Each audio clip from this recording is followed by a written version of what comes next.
উত্তরার মাইলস্টোন স্কুলে বিমান বাহিনীর প্রশিক্ষণ বিমান বিধ্বস্তের ঘটনায় অগ্নিদগ্ধে থেমে গেছে ষষ্ঠ শ্রেণীর ছাত্র আব্দুল্লাহ শামীমের জীবন। স্কুল থেকে ফিরে পড়ালেখা শেষে যেখানে রাতে পরিবারের সাথে ঘুমানোর কথা, সেখানে সবাইকে কাঁদিয়ে অ্যাম্বুলেন্সে করে 14 বছরের শামীমের অনন্তকালের যাত্রা গ্রামের বাড়ি শরীয়তপুরে।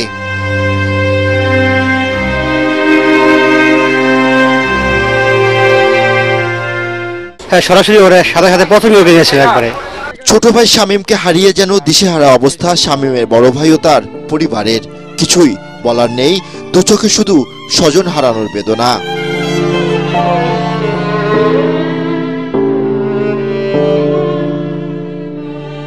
এদিকে হাসপাতালে ভর্তি আহতদের সেবা নিশ্চিত করতে গভীর রাতেও বার্ন ইনস্টিটিউট হাসপাতাল এলাকায় কঠোর অবস্থানে আইন শৃঙ্খলা বাহিনী ও বিভিন্ন স্বেচ্ছাসেবী সংগঠন।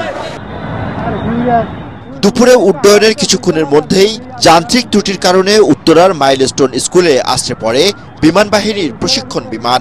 মুহূর্তেই আগুন ধরে বাড়তে থাকে হতাহতের সংখ্যা।